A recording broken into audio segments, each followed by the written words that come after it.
अरे, ये मैं क्या देख रहा हूँ? केले के तने पर एक लड़की बहती हुई चली आ रही है। आह आह, मुझसे अब जिया नहीं जा रहा। कोई है, मुझे मार डालो, ये दर्द अब सहा नहीं जाता। ये क्या? ये लड़की, ये अभी भी जिंदा है? आप जिंदा हैं? फिर आपको इस तरह केले के तने से बांधकर बहाकर क्यों छोड़ दिया गया?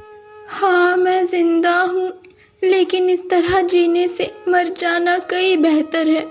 क्यों ऐसे क्यों कह रही हैं आप? आप मरना क्यों चाहती हैं? मुझे बताइए, क्या हुआ है? मेरे पूरे शरीर में भयंकर दर्द है, एक अजीब सा रोग जिसने मेरे पूरे शरीर को घावों से भर दिया है। आपको इतना भयानक रोग है, फिर भी आपके घर वालों ने आपकी सेवा करने के बजाय आपको बहा दिया। कई वैद्य और बौद्ध साधु भी मुझे देख चुके हैं। सबने एक ही बात कही कि इस रोग का कोई इलाज नहीं, इसलिए मुझे इस तरह बहा दिया गया। तुम मुझे मार डालो, मार डालो, मुझे इस दर्द से छुटकारा दिला दो। नहीं नहीं, मैं आपको मार नहीं सकता। मेरे पिता ने मुझे यही सिखाया है कि किसी की मुसीबत के वक्त में उसकी मदद करना चाहिए, ना कि उसे मरने के लिए छोड़ देना चाहिए। तुम मेरी किसी भी तरह मदद नहीं कर सकते, बल्कि अगर तुमने मुझे नहीं मारा तो ये रोग सब में फैल जाएगा। आप पहले ही ऐसा कैसे कह सकती हैं? मैं आपकी मदद कर पाऊंगा या नहीं, ये तो कोशिश करने के बाद ही पता चलेगा।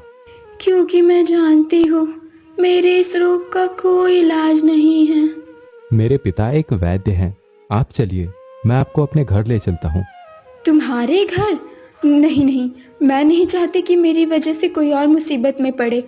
और तुम मेरे पास मत आओ। मैं इन सब से नहीं डरता। मुझे भगवान पर पूरा विश्वास है। भगवान से जो भी मांगो, भगवान उसे कभी खाली हाथ नहीं लौटाते।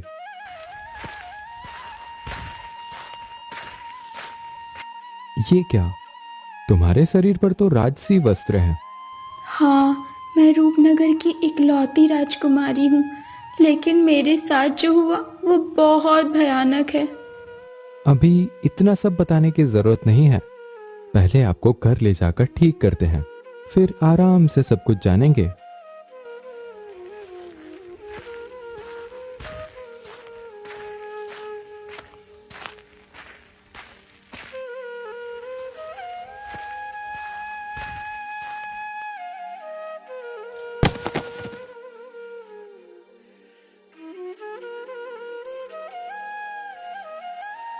अरे बेटा, आज तू इतने जल्दी कैसे आ गया? और ये लड़की कौन है? इस लड़की के वस्त्र देखकर तो लगता है ये किसी राज परिवार से संबंध रखती है। चाहे ये राज परिवार की हो या किसी साधारण परिवार की, सबसे पहले तुम पूरी बात बताओ बेटा। बाबा, मैं नदी पर पानी पीने गया था, तभी मैंने देखा ये लड़की एक केले के तने पर बहती हुई आ रही है। इसके पूरे शरीर में घाव जैसे भयानक निशान हैं, मानो कोई जानलेवा रोग इसे अंदर ही अंदर खा रहा हो। इसके घर वाले इस रोग का इलाज नहीं कर सके, इसलिए इसे इस तरह बहा दिया। क्या कह रहा है तू बेटा? इतने बीमार इंसान को कोई इस तरह कैसे बहा सकता है? हाँ बाबा, इसके साथ यही हुआ है। ये बार बार एक ही बात कह रही थी कि ये दर्द सहा नहीं जा रहा और मुझसे इसे मार डालने की विनती कर रही थी। हम वैद्य हैं बेटा, हमारा धर्म है जीवन देना, किसी बीमार इंसान की जान लेना नहीं। ठहरो, मैं देखता हूं कि इसे क्या हुआ है। नहीं, मेरे पास मत आइए। अगर कुछ करना ही है तो मुझे मार दीजिए। चुप हो जाओ बेटी। क्या सिर्फ मरना चाहने से किसी की मृत्यु हो जाती है? पहले मुझे तुम्हें देखने दो। तुम्हें क्या हुआ है ये समझना जरूरी है। तुम बार बार मरने की बातें क्यों कर रही हो? अगर तुम्हें मारना ही होता तो मैं यहाँ पे तुम्हें क्यों लेकर आता? तुम्हें बचाने के लिए ही मेरा बेटा तुम्हें यहाँ लेकर आया है, और तुम समझ पा रही हो कि तुम्हें आखिर कौन सा रोग हुआ है? सर्वनाश, ये तो जन्मजात रोग है। इस रोग को ठीक करने का तरीका हर किसी को नहीं पता, और जो भी इसके संपर्क में रहेगा उसके शरीर में भी ये रोग फैल सकता है। तो आप क्या करोगे बाबा? क्या आपको इस रोग का कोई इलाज नहीं पता? क्या आप इसे ठीक नहीं कर पाएंगे? उपाय है बेटा, मैं इस रोग को ठीक कर सकता हूँ, लेकिन इसके लिए मणिमुखा पत्ते लाने होंगे। मैं तो रोज जंगल जाता हूँ बाबा, आप बस उसका नाम बता दीजिए, मैं हर हालत में उसे ढूंढ कर ले आऊंगा। नहीं बेटा, मणिमुखा पत्ते हर कोई नहीं ला सकता। सिर्फ वही लोग इसे ला सकते हैं जिनका भाग्य बहुत प्रबल होता है। और तो और, इसे ठीक करने के लिए दिन रात सेवा और देखभाल भी करनी होगी। आप इसकी चिंता मत कीजिए बाबा, मैं उसे ढूंढकर जरूर लाऊंगा। शायद भगवान ने ये काम मेरे लिए ही रखा है। और रही बात सेवा की, तो माँ भी तो है और मैं भी। चिंता मत करो, पराई लड़की है तो क्या हुआ? अगर हमारी सेवा से ये ठीक हो जाए तो इससे बड़ा पुण्य और क्या होगा।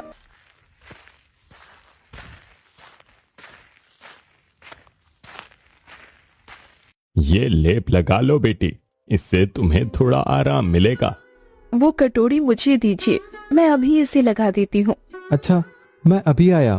मैं आपकी कुल्हाड़ी जंगल में ही भूल आया हूँ, उसे लेकर आता हूँ और उसी बहाने चारों तरफ ढूंढ भी लूंगा। शायद वहाँ मणिमुखा पत्ता मिल जाए। संभल कर जाना बेटा, और जितनी जल्दी हो सके घर लौटाना। लड़का जंगल में हर जगह उस जड़ी बूटी को ढूंढता है, घने पेड़ों के बीच, झाड़ियों के अंदर, हर कोने में तलाश करता है, लेकिन उसे कहीं भी वो दुर्लभ औषधि नहीं मिलती। सब जगह ढूंढ लिया, लेकिन कहीं भी वो औषधि नहीं मिली। चलो पहले कुल्हाड़ी ले लेता हूँ, फिर एक बार और कोशिश करता हूँ। अगर आज नहीं मिला तो फिर कल आऊंगा।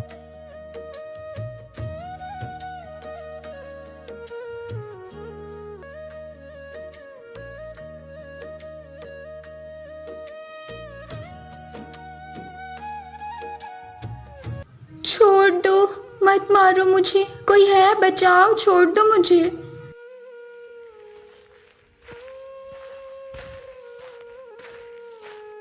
ये कैसी आवाज? कौन है वहां? अरे तुम्हें क्या हुआ छोटे पक्षी? एक शिकारी के तीर से मैं घायल हो गया हूँ। तीर मेरे पंख को चीरते हुए निकल गया। दर्द इतना है कि मैं अपने पंख भी नहीं फैला पा रहा, इसलिए मैं इस जंगल में गिर पड़ा। चिंता मत करो, मैं तुम्हें ठीक कर दूंगा। लेकिन तुम ऐसा कैसे करोगे? पहले तुम्हें अपने घर ले चलता हूँ, फिर देखना सब ठीक हो जाएगा। रुद्र उस घायल पक्षी को सावधानी से अपने हाथों में उठाकर जल्दी जल्दी घर की ओर लौट आता है।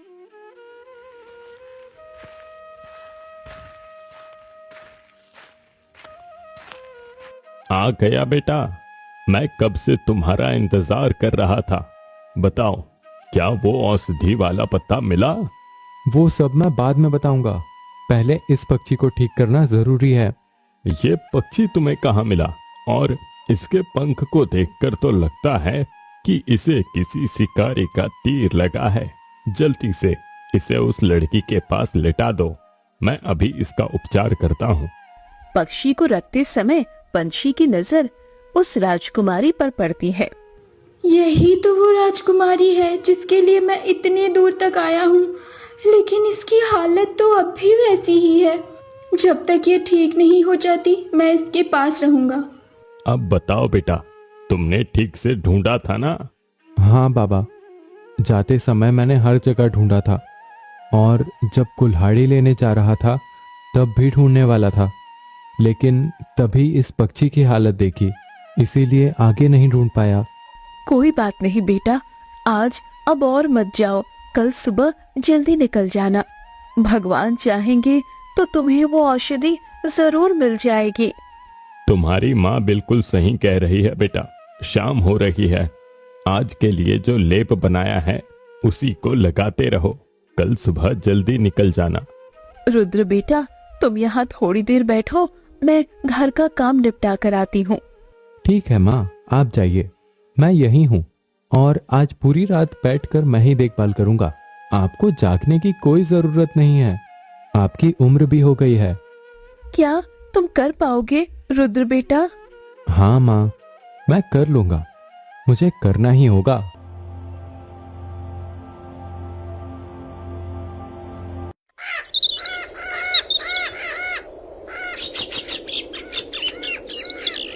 अब उसकी कैसी हालत है? पूरी रात राजकुमारी दर्द से तड़पती रही।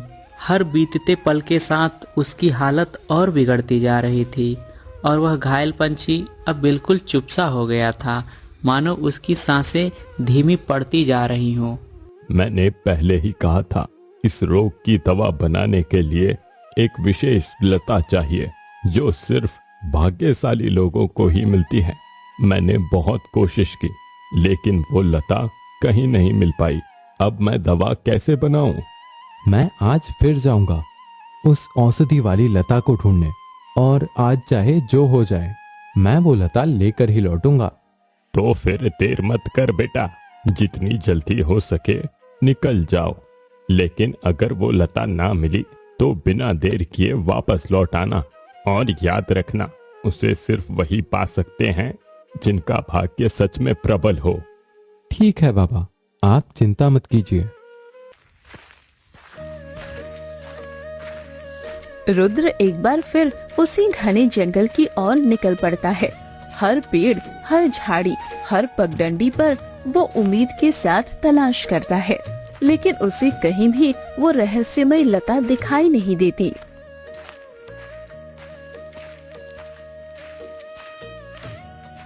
नहीं, इतना ढूंढने के बाद भी वो लता नहीं मिली। क्या मैं इतना भी भाग्यशाली नहीं हूँ कि वो मेरे सामने आए? नहीं, मैं ऐसे हार नहीं मान सकता। मुझे किसी भी हाल में उसे ढूंढना ही होगा। तभी उस शांत जंगल के बीच एक बहुत ही कमजोर और कांपती हुई आवाज गूंजती है। कोई है? मुझे थोड़ा पानी पिला दो। तुम कौन हो? इस तरह बार बार पानी क्यों मांग रहे हो? मुझे बहुत प्यास लगी है, इतनी कि अब मुझसे उठा भी नहीं जा रहा। क्या तुम मुझे थोड़ा पानी पिला दोगे? आप यहीं ठहरिए, मैं अभी पानी लेकर आता हूँ। रुद्र बिना एक पल गवाए तेजी से पानी लेने जाता है और लौटकर उस लड़की को पानी ला कर देता है।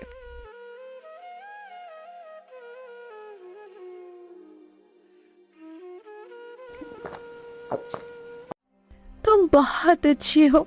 आज अगर तुम नहीं होते तो शायद मेरी जान ही चली जाती। मुसीबत में पड़े इंसान की मदद करना ही मेरा धर्म है। मेरे पिता ने मुझे यही सिखाया है। लेकिन तुम इस घने जंगल में किस काम से आए हो? मैं एक खास तरह की लता ढूंढ रहा हूँ। लता? कैसा लता? क्या नाम है उस लता का? मैं मणिमुख लता की तलाश में हूँ। क्या कहा तुमने? मणिमुख लता? ये तो एक दुर्लभ औषधि है जिससे भयंकर चर्म रोग भी ठीक हो जाते हैं। लेकिन लता तो सिर्फ उन्हीं को मिलती है जिनका भाग्य सच में प्रबल होता है। तुम इसका क्या करोगे?